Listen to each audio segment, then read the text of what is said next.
Hello everyone, in today's video I will talk about when should you feed your shrimps. So specifically I will talk about a timetable that I will give it to you which you can follow to feed your shrimps. Now before I explain when to feed your shrimps, you will have to understand the primary food sources of shrimps in your tank. Okay. Now, if you are keeping shrimps, the primary food source for them in your aquarium is algae and biofilm, and that is available naturally inside the tank.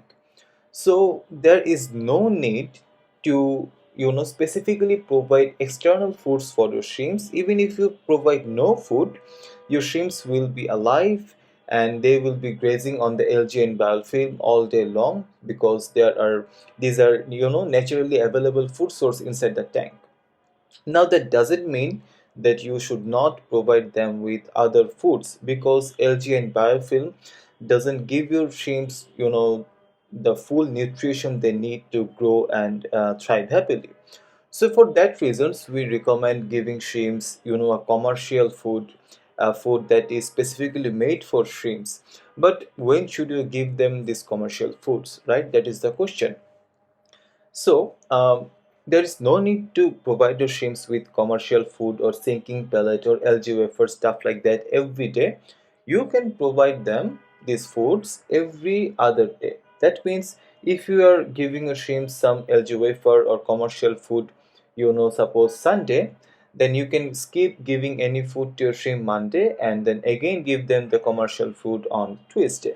So this way you will skip one day and provide, and the next day you will provide your shrimp with the commercial food, and the next day you will skip giving them food, and it will go on like this. Okay. This way your shrimps will not be overfed. There will not be uneaten food inside the tank. As you might know, uneaten food always result in dirty water. It spikes up the ammonia, it destroys the water quality, so we don't want any uneaten food in our tank. So that's why it's always recommended to skip one day, or you can even skip 2 days if there are lots of algae and biofilm inside the tank. Now I also recommend providing your shrimp with something else once a week. That something else can be blanched vegetable. Whenever we are keeping any pet, the I would say the most effective way to keep them happy and healthy is to give them a varied diet, not one food every day. Okay, so don't just give your shrimps one commercial food and call it a day. You should give them blanched vegetable once a week, or any other types of treat. It can be shrimp lolly or some kind of cooked meat or something like that once a week, just to provide a change to their diet.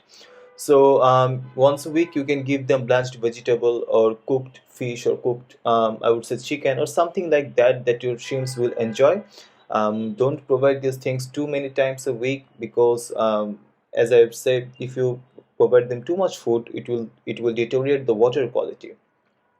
Now, if you're providing blanched vegetable, you can choose a zucchini, kale, cucumber. Some owners provide their shrimps carrots, but whatever vegetable you choose, please blanch it first. Make sure the vegetable is very, very soft, and then put it inside the aquarium. Also, after putting the vegetable inside the aquarium, wait for an hour or two, and then take out whatever it is, whatever the leftover vegetable there is inside the aquarium. Take it out, otherwise it will start to deteriorate the water quality.